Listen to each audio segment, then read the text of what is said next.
अगहन अमावस्या यानी मार्गशीर्ष अमावस्या का बहुत ही विशेष स्थान है। हिंदू धर्म की मान्यताओं के अनुसार यह अमावस्या कई धार्मिक कार्यों के लिए विशेष फलदायी मानी गया है।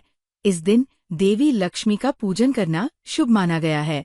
प्रसिद्धि मार्गशीर्ष अमावस्या के दिन पितरों के कार्य विशेष रूप से किए जाते हैं तथा यह दिन पूर्वजों के पूजन का दिन माना गया है।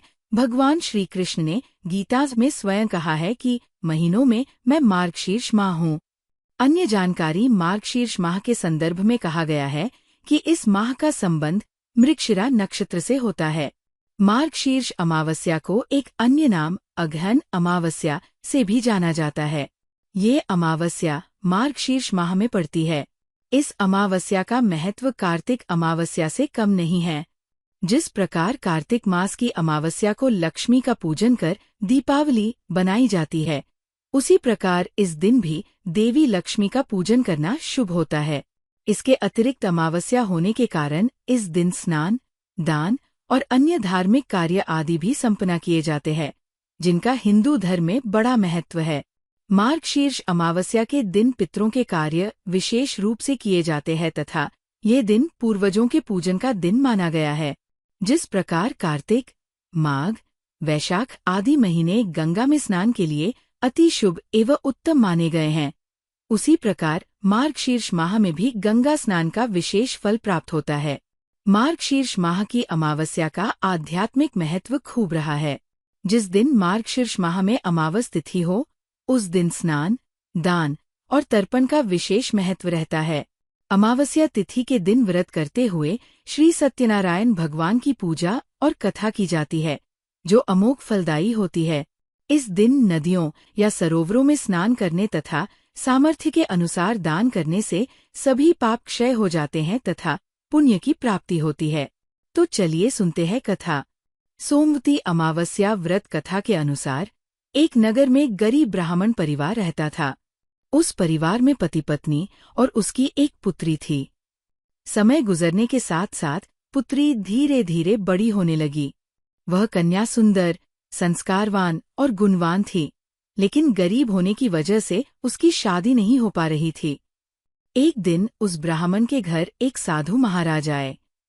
कन्या ने साधु की खूब सेवा की।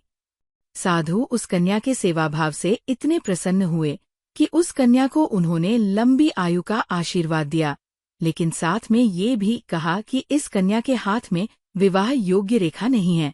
तब ब्राह्मण दंपति ने साधु से इसका उपाय पूछा। साधु महाराज ने कुछ देर सोचने के बाद अपनी अंतर्दृष्टि में ध्यान करके बताया कि यहाँ से कुछ ही दूरी पर एक गांव में सोना नाम की धोबिन महिला अपने बेटे और बहू के साथ रहती है, जो संस्कार संपन्न तथा पतिपरायण है। यदि यह कन्या उस धोबिन की सेवा करे और बदले में वह महिला प्रसन्न होकर इसकी शादी में अपने मांग का सिंदूर लगा दे और उसके बाद इस कन्या का विवाह हो जाए, तो इससे कन्या का वैधव्य योग नष्ट हो जाएगा। साधु ने ये भी बताया कि वह महिला कहीं आती जाती नहीं है। ये सुनकर ब्राह्मणी ने अपनी बेटी से धोबिन की सेवा करने कहा। अगले दिन से ही कन्या प्रातः काल उठकर सोना धोबिन के घर जाती और वहां जाकर उसके घर की साफ सफाई और अन्य सारे कार्य करके अपने घर वापस लौट आती। एक दिन सोना धोबिन ने अपनी बहू से पूछा कि तुम तो सुबह ही सारे काम कर लेती हो और मुझे पता भी नहीं चलता। बहू ने कहा, माँ जी, मैंने सोचा कि आप ही सुबह उठकर सारे कर रही हैं, क्योंकि मैं तो देर से उठती हूँ। ये सब जानकार दोनों सास बहू अपने घर की निगरानी करने लगी कि आखिर कौन है जो सुबह घर आकर सारा काम करके चला जाता है। कई दिनों के बाद धोबिन ने देखा कि उनके घर में एक कन्या मुंह ढके अंधेरे में आती है और सारे काम करने के बाद चली जाती है। जब वो कन्या जाने लगी तो सोना धोबिन उसके पैरों पर गिर पड़ी और पूछने लगी कि आप कौन हैं और मेरे घर की चाकरी क्यों करती है। तब कन्या ने साधु द्वारा कही गई बात सोना धोबिन को बताई। सोना धोबिन पतिपरायण थी और उसमें तेज था। वह उस कन्या की मदद करने के लिए तैयार हो गई। सोना धोबिन के पति थोड़ा अस्वस्थ थे। उसने अपनी बहू से अपने लौट आने तक घर पर ही रहने को कहा। सोना धोबिन ने जैसे ही उस कन्या की मांग में अपना सिंदूर लगाया, सोना धोबिन का पति मर गया। उसे इस बात का पता चल गया। सोना धोबिन उस दिन अपने घर से निराजल ही चली थी। ये सोचकर कि रास्ते में उसे कहीं पीपल का पेड़ मिलेगा तो वो उसे भंवरी देकर और परिक्रमा करके ही जल ग्रहण करेगी। उस दिन अमावस्या थी। ब्राह्मण के घर से मिले पुए क्वान की जगह सोना धोबिन ने ईंट के टुकड़ों से 108 बार भंवरी देकर 108 बार पीपल के पेड़ की परिक्रमा की और उसके बाद ही जल ग्रहण किया। ऐसा करते ही उसका पति फिर से जिंदा हो गया। धार्मिक मान्यताएं। मार्गशीर्ष का महीना श्रद्धा एवं भक्ति से पूर्ण होता है। हिंदू धर्म की मान्यताओं के अनुसार ये माह कई धार्मिक कार्यों के लिए विशेष फलदायी माना गया है। मार्गशीर्ष माह की अमावस्या का बहुत ही विशेष स्थान है। इस माह में भगवान श्री कृष्ण भक्ति का विशेष महत्व होता है और पितरों की पूजा भी की जाती है। इस दिन पितर पूजा द्वारा पितरों को शांति मिलती है और पितर दोष का निवारण भी होता है। मार्गशीर्ष अमावस्या तिथि प्रत्येक धर्म कार्य के लिए अक्षय फल देने वाली बताई गई है, किंतु पितरों की शांति के लिए इस अमावस्या पर व्रत पूजन का विशेष लाभ मिलता है।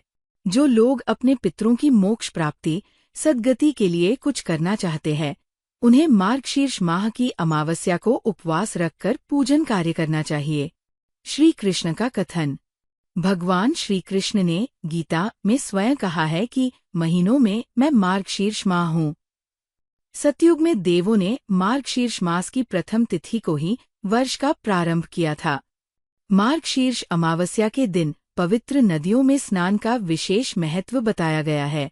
स्नान के समय नमो नारायणाय या गायत्री मंत्र का उच्चारण करना फलदायी होता है। मार्गशीर्ष माह में पूरे महीने प्रातः काल समय में भजन मंडलियां भजन कीर्तन करती हुई निकलती है। पितरों को प्रसन्न करने का दिन। शास्त्रों के अनुसार व्यक्ति को देवों से पहले पितरों को प्रसन्न करना चाहिए। जिन व्यक्तियों की कुंडली में पितृदोष हो, संतानहीन योग बन रहा हो या फिर नवम भाव में राहु नीच के होकर स्थित हो, उन व्यक्तियों को ये उपवास अवश्य रखना चाहिए। इस उपवास को करने से मनोवांछित उद्देश्य की प्राप्ति होती है। विष्णु पुराण के अनुसार श्रद्धा भाव से अमावस्या का उपवास रखने से पितृगण ही तृप्त नहीं होते, अपितु ब्रह्मा, इंद्र, रुद्र, अश्विनी कुमार, सूर्य, अग्नि, पशु पक्षी और समस्त भूत प्राणी भी तृप्त होकर प्रसन्न होते हैं। महत्व। अगहन माह। समस्त महीनों में मार्गशीर्ष श्री कृष्ण का ही स्वरूप है। मार्गशीर्ष माह के संदर्भ में कहा गया है कि इस माह का संबंध मृगशिरा नक्षत्र से होता है।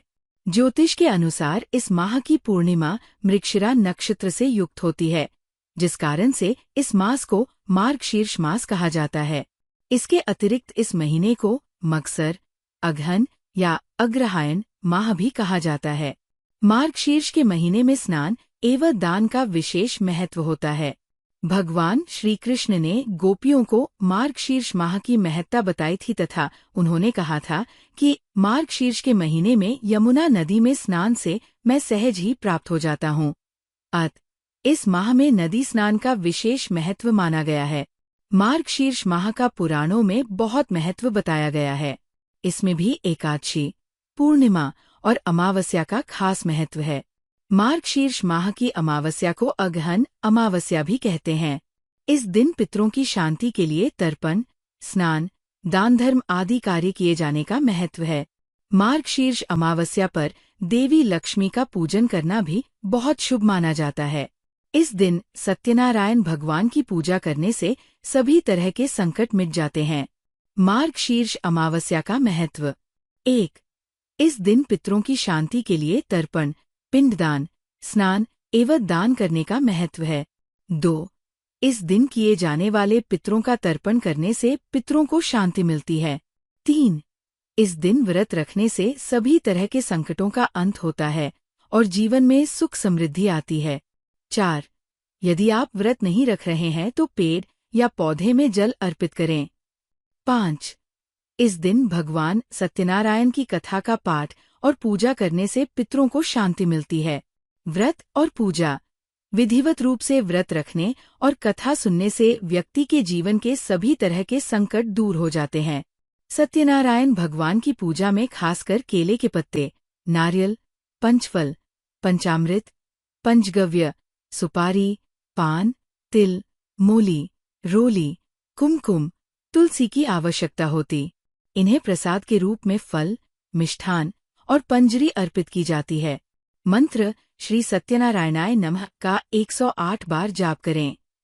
सत्यनारायण व्रत पूजन कैसे करें? सत्यनारायण व्रत पूजन कैसे करें? इसके बाद नारद जी ने भगवान श्रीहरि विष्णु से व्रत विधि बताने का अनुरोध किया। तब भगवान श्रीहरि विष्णु जी बोले, सत्यनारायण व्रत करने के लिए व्यक्ति को दिन भर उपवास रखना चाहिए। श्री सत्यनारायण व्रत पूजनकर्ता को स्नान करके कोरे अथवा धुले हुए शुद्ध वस्त्र पहने, माथे पर तिलक लगाएं और शुभ मुहूर्त में पूजन शुरू करें। इस हेतु शुभ आसन पर पूर्व या उत्तर दिशा की ओर मुंह करके सत्यनारायण भगवान का पूजन करें। इसके पश्चात सत्यनारायण व्रत कथा का वाचन अथवा श्रवण करें। संध्या काल में किसी प्रकांड पंडित को बुलाकर सत्यनारायण की कथा श्रवण करवाना चाहिए।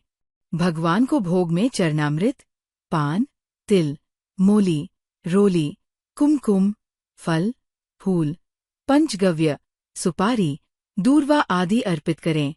इससे सत्यनारायण देव प्रसन्न होते हैं। सत्यनारायण व्रत पूर्णिमा के दिन करने का विशेष महत्व है, क्योंकि पूर्णिमा सत्यनारायण का प्रिय दिन है। इस दिन चंद्रमा पूर्ण कलाओं के साथ उदित होता है और पूर्ण चंद्र को अर्घ्य देने से व्यक्ति के जीवन में पूर्णता आती है। पूर्णिमा के चंद्रमा को जल से अर्घ्य देना चाहिए। घर का वातावरण शुद्ध करके चौकी पर कलश रखकर भगवान श्री विष्णु की मूर्ति या सत्यनारायण की फोटो रखकर पूजन करें। परिवारजनों को एकत्रित करके भजन, कीर्तन, नृत्य गान आदि करें। सबके साथ प्रसाद ग्रहण करें। तदोपरांत चंद्रमा को अर्घ्य दें। यही सत्यनारायण भगवान की कृपा पाने का मृत्यु लोक में सरल उपाय है। तो दोस्तों, आज के लिए इतना ही। कथा पसंद आया हो तो वीडियो को लाइक करे व चैनल को सब्सक्राइब भी कर ले। धन्यवाद।